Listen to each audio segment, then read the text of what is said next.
বাস্তবে চালকল বন্ধ, কিন্তু কাগজে কলমে সচল, এবং সেসব চালকল থেকে সরকারি গুদামে চালও সরবরাহ করা হচ্ছে। সিন্ডিকেটের এমন কারসাজি দেখা মিলবে কুড়িগ্রামে।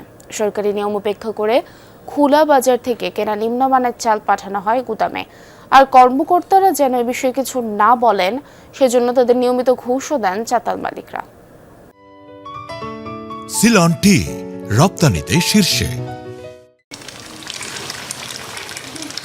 কুড়িগ্রামের নাগেশ্বরী উপজেলার মেসার্স আজাদ চালকল দীর্ঘদিন ধরেই পরিত্যক্ত অবস্থায় পড়ে রয়েছে।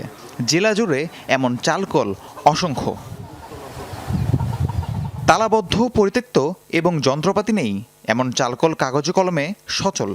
সরকারি চাল সংগ্রহ কার্যক্রমে এসব চাতাল থেকে নিয়মিত চাল সরবরাহ করা হচ্ছে।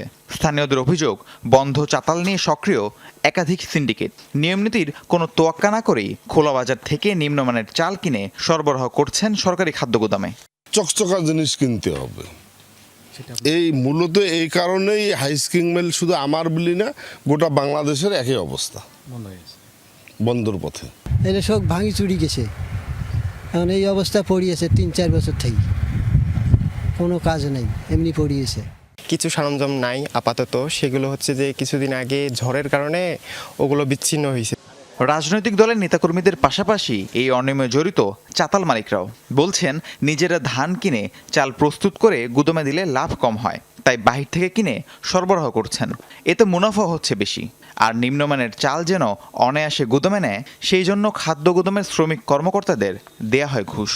অফিসে লেবার 150 টাকা নেয়, আর হচ্ছে সারা চায় না, আমরা দেই আর কি, খুশি করি। হয়তো দেখা যায় টনে 100-150 টাকা এরকম দেই আর কি। 21 টনে 10 টন কিনে দিছি, 10 আর 11 টন বানিয়ে দিছি। এটা কি নিয়ম আছে?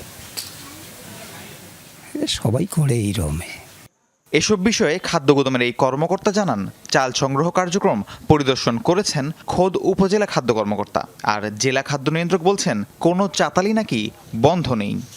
উপজেলা খাদ্য নিয়ন্ত্রক অফিস থেকে করা হয়, ওখান থেকে পরিদর্শন করা হয় এবং মিল পরিদর্শন ওখান থেকে করা হয় এবং ওখান থেকেই মিল ঠিক আছে কিনা দেখানো হয়, বরাদ্দ দেওয়া হয়। আমাদের পরিত্যক্ত বা অকেজো কোনো আমরা মিলকে বরাদ্দ দেইনি, চুক্তিও করিনি। তো আমাদের মিলগুলা যেগুলো ওদের মিলে হাস্কিং মিলগুলোর ব্যাপারে একটা নির্দেশনা আছে, শর্টার করে দিতে হবে। চলতি মৌসুমে অভ্যন্তরীণ খাদ্যশস্য সংগ্রহ কর্মসূচির অংশ হিসেবে প্রতি কেজি চাল 49 টাকা এবং আতপ চাল 48 টাকা দরে কিনছে সরকার। রাহিম সারোয়ার, যমুনা নিউজ।